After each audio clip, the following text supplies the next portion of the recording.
เพระณทางสถานีวิทยุแห่งนี้และในวันเวลาเดียวกันนี้รายการนี้เป็นรายการออกสด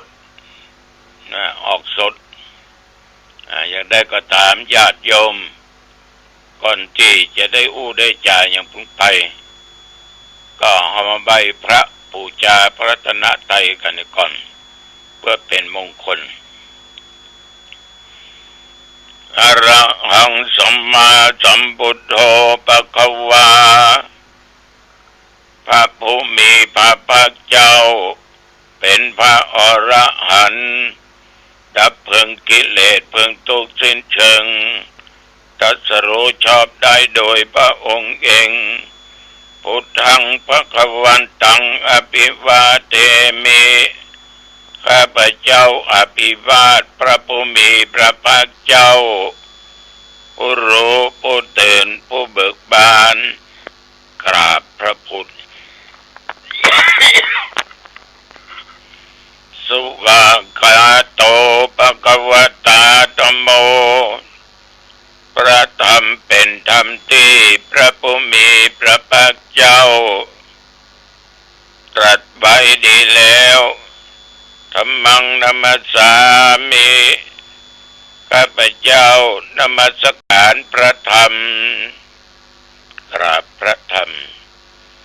สุปฏิปันโนภควโตสาวกสังโฆพระสงฆ์สาวกของพระผู้มีพระภาคเจ้า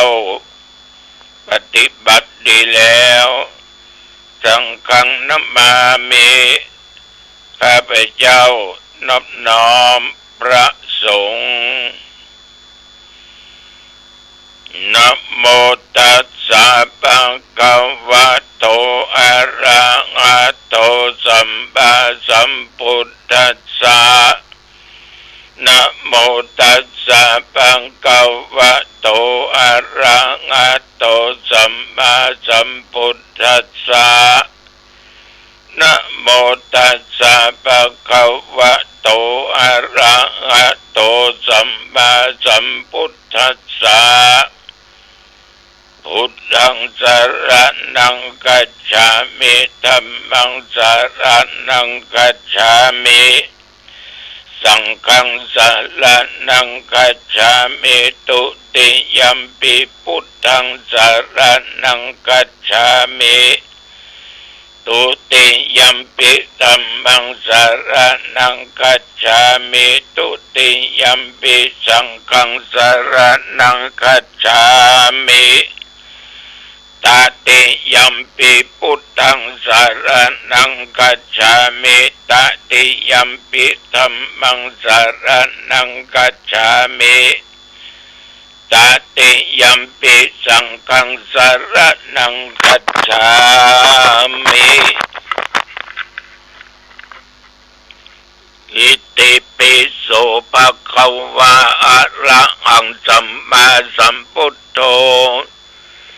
วิชชาจารณะสัมปันโนสุขโตโลกวิทู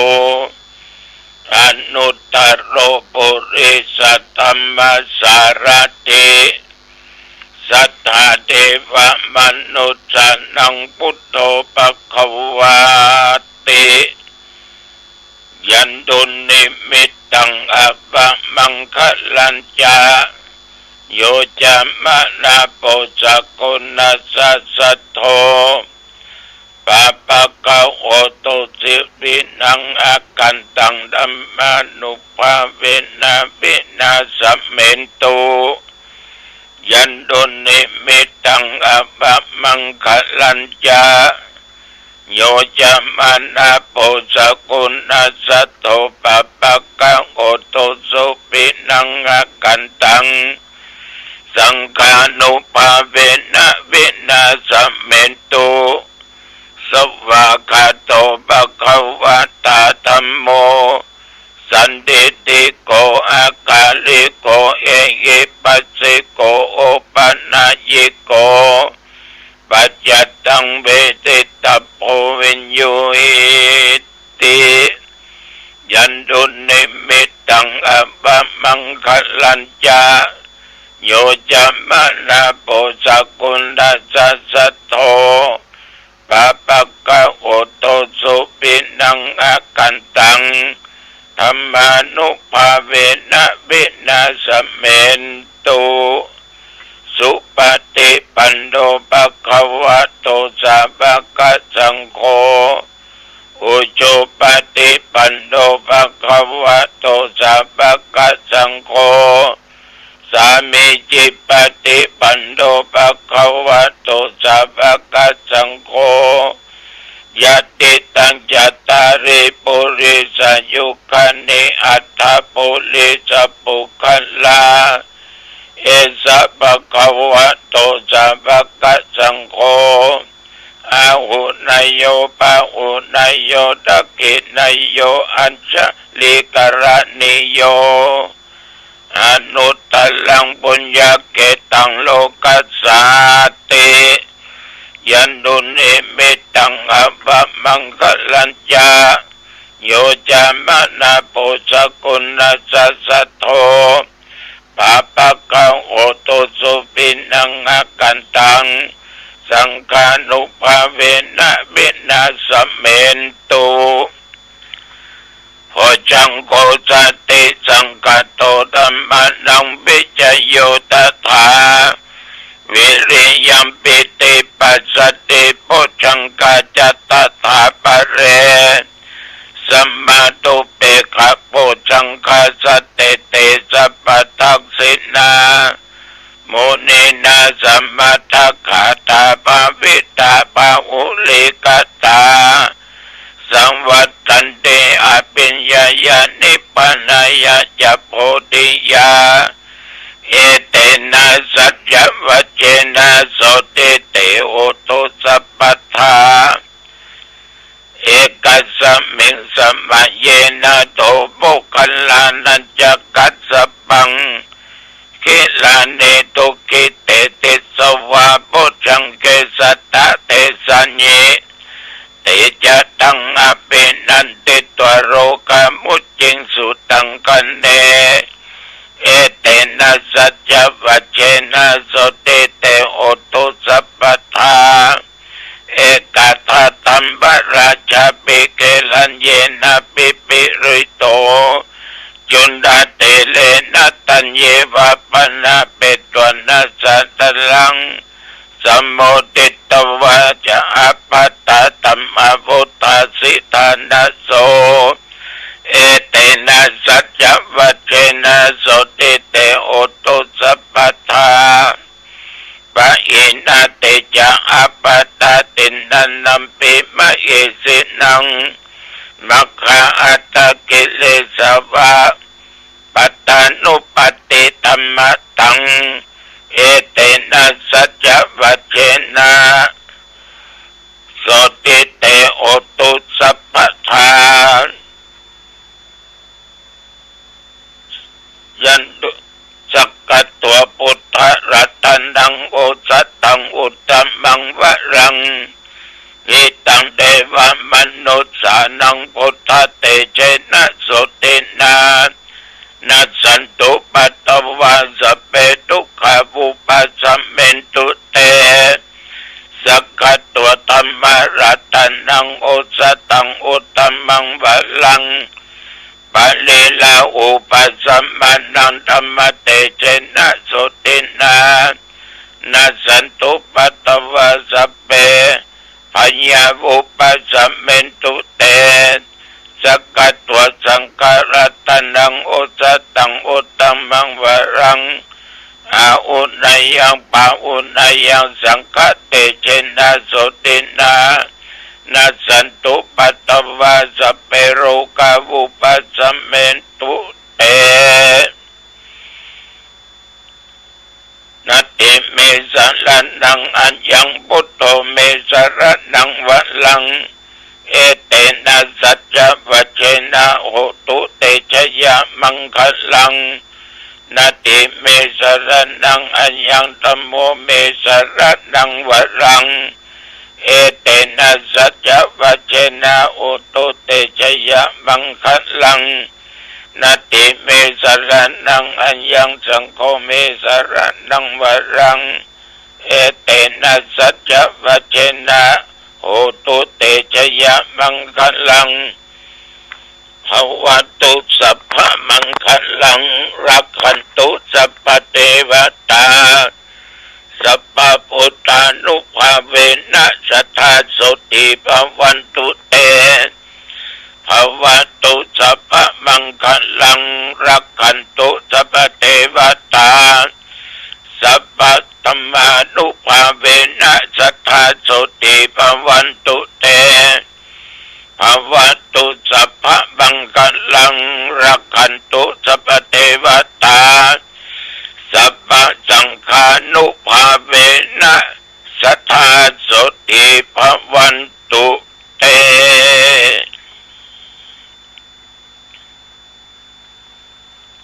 โดยบทพุทธานุภาพธรรมานุภาพสังฆานุภาพพุทธสังฆปริตยันตุนและสักกัตตัวอันศักดิ์สิทธิ์ขอตั้งจิตอธิษฐานว่าตนข้าพเจ้าก็ดีญาติโยมหญิงชายเท่าแก่ทุกสารทิศที่กำลังเจ็บไข้ได้ป่วยด้วยโรคาเปียที่อันหนักอันร้ายในร่างกายหมอยาก็บ่หายกินยาปากใดก็บ่หอนบ่หายขอคุณแห่งพระรัตนตรัยพระพุทธพระธรรมพระสงฆ์บทสวดโภชังคปริตยันทุนสักกัตตัวนี้จงมากำจัดยังโรคาเปียติต่างๆอันตรธานหายไปและจะมีสุขภาพกายใจอันแข็งแรงจำเริญไปโดยอายุวันนะสุขภละเหมือนกันยุผู้ยุคนกรมอุตุได้ประกาศบอกว่าระยะนี้อากาศเย็นก็ยอมรับว่าเย็นแต่คืนที่แล้วนั้นไปเทศนาทำในงานข่าวดำอดีตผู้ใหญ่บ้านได้ถึงแก่กรรมไปอายุได้73หลวงเลิศนี่มีชีวิตเคยมาทำบุญที่วัด บ่อยครั้งต่อมาก็ได้ตะลงโรคภัยไข้เจ็บเป็นต้นว่าโรคหัวใจน้ำท่วมปอดโรคไตตัวสำคัญดังนั้นก็ทำให้เจ้าตัวนั้นต้องถึงแก่มรณกรรมไปตามภาวะตามสังขารที่บัดเที่ยงแท้แน่นอนเกิดแก่เจ็บตายคุณแล้วมีโยมน้อยสง่าโยมวัดนิดากันิยะกับลูกกับญาติได้นิมนต์ไปเทศขอบใจนักขอบใจหลายๆต้นกันเทศนั้นพอน้อยอาตมาภาพก็เอามาเป็นของควรรางวัลบังเอิญก็ไปตกที่ละอ่อนอายุ8-9 ปีละอ่อนวันนี้เป็นละอ่อนที่ดีมากๆพบพระอาตมาภาพที่ไหนจะนั่งกราบนั่งไหว้กุฏิเพราะว่าจะเดินขึ้นบนวิหารจะไปตำลานวัดพระที่ไหนก็จะต้องมากราบมาไหว้ด้วยความดีของเขานั้นเขาจับฉลากได้ของคนอื่นถ้าคนอื่นจับฉลากได้ของเขาระยะนั้นจะมาเดินลงจากที่พักได้ยินดังนั้นก็ว่าร้อนคนเนี้ยคงจะได้ของเฮา เป็นจับฉลากขึ้นมาก็เป็นเบอร์ของอาตมาภาพก็เลยมอบของคนรางวัลไปหมดในคืนที่แล้วที่ผ่านมานับตั้งแต่ตะวามาจนถึงปัจจุบันข้ามปี2568ผ่านไปละเมื่อเที่ยงของค่ำคืนที่ผ่านมาถึงปัจจุบัน24 ชั่วโมงก็นับว่ามื้อนานนักแต่นี่ขนาด24 ชั่วโมงก็เป็น2 วันไปละแล้วคนละเดือนคนละปีไปละฉะนั้นญาติโยมเมื่อตะวันวานนี้ท่านเจ้าแล้วก็ได้นั่งคุยกับญาติกับโยมเรื่องธรรมะฉันเพลแล้วก็ได้นั่งคุยกับญาติกับโยมที่มาช่วยที่วัดที่ว่าเพราะต้องเตรียมสถานที่สวดพุทธมนต์ก็ดีหรือว่าเจริญจิตภาวนาก็ดีท่านทั้งหลายก็จนมาถึงปัจจุบันนี้ชีวิตของคนเหล่านั้นผ่านไปจากวันเป็นเดือนจากเดือนเป็นปีผ่านมาอย่างนี้ปีงูเล็กผ่านไปปีม้ามาแทนที่ในปีนี้ญาติโยมท่านผู้ฟังทั้งหลาย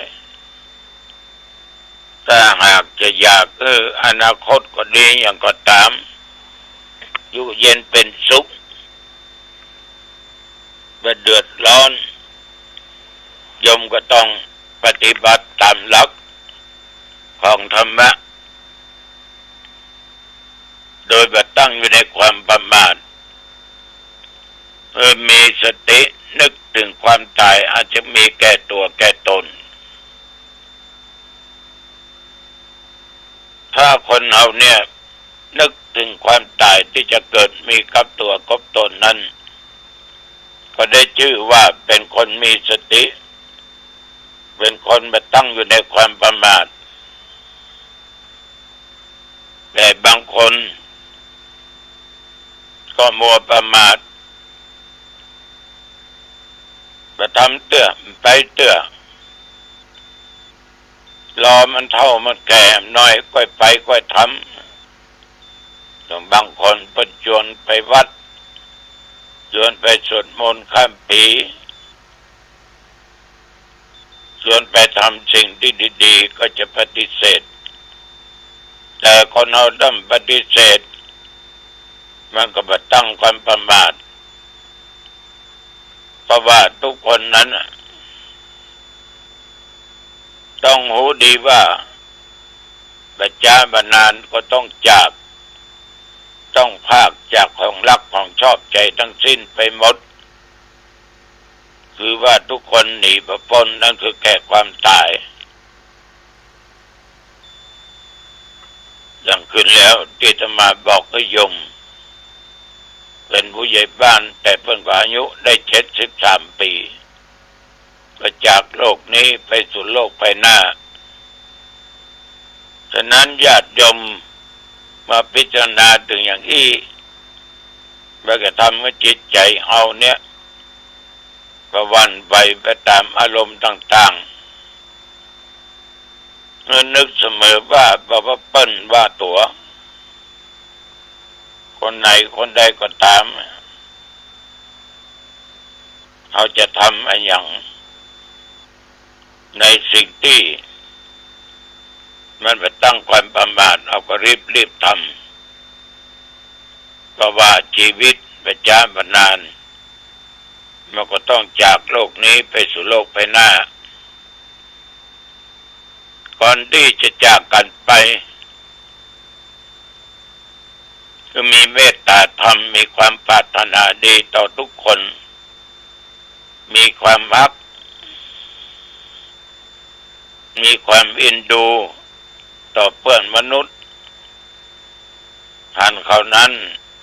สบายตกทุกข์ได้ยากก็มีความใคร่ความปรารถนาอยากจะช่วยเขาพ้นทุกข์อยากจะช่วยเขาพ้นทุกข์ได้รับถึงได้ถึงสุขมีความสงสาร